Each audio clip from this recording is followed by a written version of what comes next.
န်ဖီမှာကစားမဲ့အင်္ဂလန်ဒါဘီမှာတာဝန်ယူမဲ့ဒိုင်လူကြီးကမိုက်ကယ်အိုလီဗာ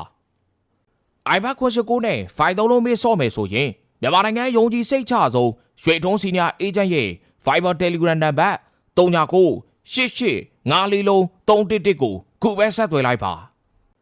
မိုက်ကယ်အိုလီဗာလို့ပြောလိုက်ရင်ရင်ထဲတဲ့ကနေအလိုလိုနေနဲ့ထိတ်လန့်နေခဲ့တဲ့ပရိသတ်တွေကတော့မန်ချက်စတာယူနိုက်တက်ပရိသတ်တွေပဲဖြစ်နေပါလိမ့်မယ်မန်ချက်စတာယူနိုက်တက်နဲ့မိုက်ကယ်အိုလီဗာတို့ဟာဟိုရင်ပွဲစဉ်မှာကတည်းကညင်းပွားဝယ်ရာဆုံးဖြတ်ချက်တွေကိုချားမိုက်ကယ်သူတယောက်ဖြစ်ငကိုတဲကအန်ဖီမှာဒူးတုံသွားနဲ့လာပြီးတော့ကစားမယ်မန်ယူတင်းအတွက်တော့လီဗာပူးဘက်ကအရန်လူစင်းနဲ့ပွဲထွက်လာတော့မှရှုံးပေးသွားဖို့ရှိနေခဲ့တာဖြစ်ပါတယ်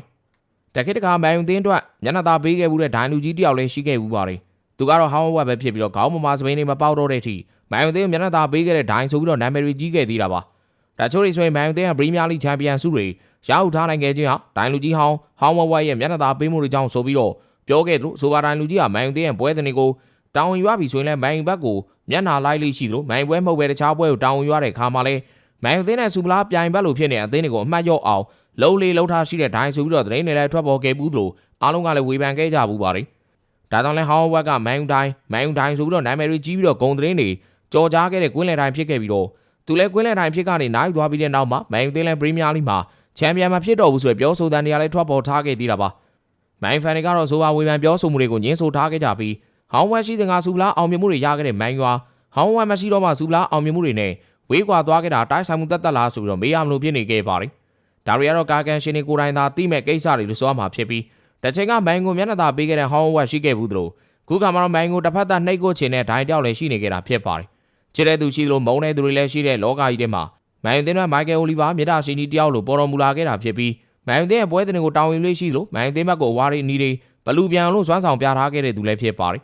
ခုလာမဲ့တစ်ပတ်စူပါဆန်ဒေးမှာရှင်မြိုင်ကစားကြမယ်လီဗာပူးတင်းနဲ့မန်ချက်စတာယူနိုက်တက်တို့ရဲ့အင်္ဂလန်ဒါဘီမှာလည်းကွင်းလယ်တိုင်းဖြစ်တဲ့မိုက်ကယ်အိုလီဗာတောင်းယူသွားမှာဖြစ်ပြီးတော့မန်ယူတင်းတော့ကြောက်ပါတယ်ဆိုမှကြောက်ပြီလားဆိုပြီးတော့ထပ်မံချင်းချောက်ချင်းခံလိုက်ရသလိုဖြစ်သွားစေခဲ့တာပါ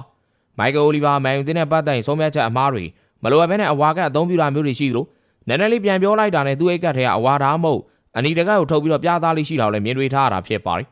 နောက်ပြီးတော့လီဗာပူးနဲ့တွေ့တဲ့အခါတိုင်းမိုက်ကယ်အိုလီဗာဖြစ်နေခဲ့တာကလည်းတုံတိုက်ဆိုင်မှုလားဆိုပြီးတော့မေးရမလို့ဖြစ်နေပါတယ်နောက်ပြီးတော့လီဗာပူးရဲ့အန်ဖီမှာကစားခဲ့တဲ့ပွဲစဉ်မှာမှတာဝန်လေးရှိတာကိုမြင်တွေ့ထားရတာဖြစ်ပြီးဒီကစားမဲ့လီဗာပူးနဲ့အန်ဖီကွင်းတက်ကပွဲစဉ်မှာမိုက်ကယ်အိုလီဗာဟာတာဝန်ယူသွားအောင်မှာပဲဖြစ်ပါတယ်ခုချိန်ပါဝင်ဆိုလို့ရှိရင်လီဗာပူးနဲ့မန်ယူတင်းနဲ့အန်ဖီမှာကစားတဲ့ပရီးမီးယားလိပွဲစဉ်မှာမိုက်ကယ်အိုလီဗာ300တီဇက်တိုင်ကွင်းလယ်တိုင်းဖြစ်တာဝန်ယူသွားခဲ့တာပဲဖြစ်ပါတယ်